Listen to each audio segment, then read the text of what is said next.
ہم آج واپس آئیں اپنے گاؤں میں تو ہمارے گاؤں سے 4 آدمی اور جائیں تو ہم اس طریقے کا تأثر 40 کا ان کے درمیان پیش کریں. تو ظاہر ہے کہ اس حوالے سے اب یہ نقطہ بھی ہم عرض کرتے ہیں کہ تأثر میں صرف یہ نہ رہے کہ 80 کلومیٹر دسترخوان لگا رہتا ہے, 80 کلومیٹر پانی کی کمی نہیں ہے. نہیں, ہم پیاسوں کے ذکر کے لیے جاتے ہیں تو پانی کے لیے تلاش میں نہ رہیں, بھوکوں کے ذکر کے لیے جاتے ہیں تو کھانے کی تلاش میں نہ رہیں.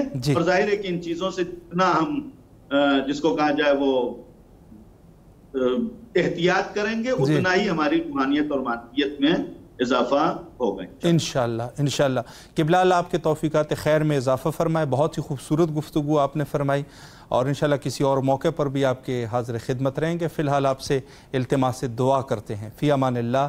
اللہ حافظ. اللہ حافظ. جی بہت ہی خوبصورت گفتگو آپ سماعت فرما رہے تھے حجت الاسلام والمسلمین علی جناب مولانا سید حیدر عباس رضوی صاحب قبلہ سے.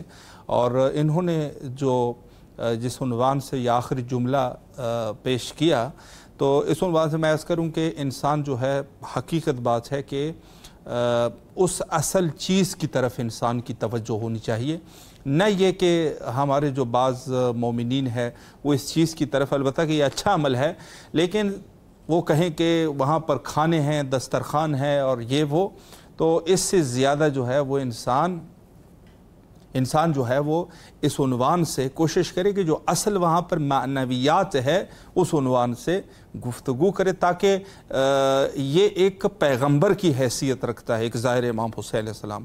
اور میں جو ہے وہ اس جملے کو ایک بزرگ عالم سے سنا ہوں کہ پیغمبر کی طرح اس کو اپنے قوم میں وارد ہونا چاہیے, تاکہ یہ جو ہے یہ زیارت امام حسین علیہ السلام گویا امام حسین علیہ السلام کی نمائندگی کر سکے. اور یہ جو ہے وہ ضروری اور لازمی ہے اس عنوان سے کہ صحیح طریقے سے کربلا کا مناقشہ کر سکے لوگوں کے لیے, تاکہ شوق زیارت انشاءاللہ العزیز لوگوں میں پیدا ہو سکے. ہم نے یہ گفتگو بہرحال اس خطاب کے عنوان سے جو مرجع علی جہان تشیع حضرت آیت اللہ العظمیٰ شیرازی دامہ ظلہ کے اس عنوان سے ہم نے کچھ گزارشات پیش کی. انشاءاللہ اردو میں ٹرانسلیشن ہو چکی ہے, اس خطاب کو آپ بھی ملاحظہ فرما سکتے ہیں. وقت انتہا پر ہے اور آخر میں حجت خدا کے ظہور کے لیے مل کے دعا کرتے ہیں. اللہم عجل لولیک الفرج.